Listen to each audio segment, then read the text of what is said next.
Voltmeter द्वारा मापे गए प्रतिवर्ती धारा के मेंस का विभव 200 वोल्ट प्राप्त होता है, तो इस विभव का वर्ग माध्य मूल मान क्या होगा। तो याद रखिएगा आंसर में 200 वोल्ट, आंसर में 200 वोल्ट। अगला सवाल की ओर चलते हैं। ये भी हमेशा आपका पेपर में पूछेगा। एक मीटर का प्रत्यावर्ती परिपथ में पथ्यांक 4 एम्पीयर है, तो परिपथ में धारा का शिखर मान क्या होगा। तो याद रखिएगा धारा के शिखर मान 4√2 एम्पीयर। अगला सवाल की ओर चलते हैं। विशुद्ध प्रेरकत्वीय परिपथ में शक्ति गुणांक का मान कितना होता है। तो याद रखिएगा आंसर में 0, आंसर में 0, आंसर में 0। अगला सवाल की ओर चलते हैं।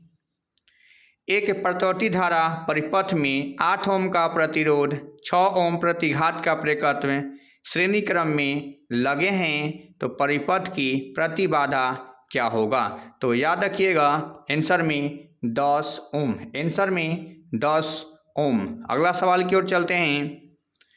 अनुनाद की स्थिति में एलसी परिपथ की आवृत्ति कितना होता है। तो याद रखिएगा आंसर में ये हमेशा पूछता है 1/2 pi root under 1/LC, 1/LC। अगला सवाल की ओर चलते हैं।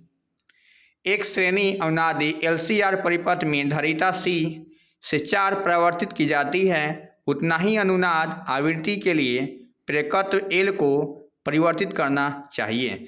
तो आंसर में याद रखिएगा हमेशा L/4 का, हमेशा L/4 का। अगला सवाल की ओर चलते हैं। एक LCR परिपथ को प्रत्यावर्ती धारा के स्रोत से जोड़ा गया है, तो अनुनाद की स्थिति में लगाए गए विभवांतर एवं प्रवाही धारा में कलांतर होगा। तो याद रखिएगा इसका आंसर में हमेशा पूछता है 0, आंसर में 0, आंसर में 0। अगला सवाल की ओर चलते हैं। किसी प्रतिवर्ती धारा परिपथ में वोल्टेज V धारा I हो, तो शक्ति का क्षय क्या होगा, शक्ति का क्षय क्या होगा। तो आंसर में याद रखिएगा V तथा I के बीच काला कोण पर निर्भर करता है। अगला सवाल की ओर चलते हैं। सवाल नंबर 9।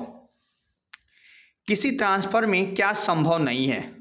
तो याद रखिएगा दृश्य धारा संभव नहीं है, दृश्य धारा संभव नहीं है। अगला सवाल की ओर चलते हैं। ये 2 नंबर के लिए सवाल है जो हमेशा आपको जीत दिलाएगा। एक प्रतिवर्ती धारा परिपथ में विभवांतर का वर्गमूल मूल मान 220 वोल्ट है, तो विभव का शिखर का मान क्या होगा। एक बार फिर से सुनिएगा।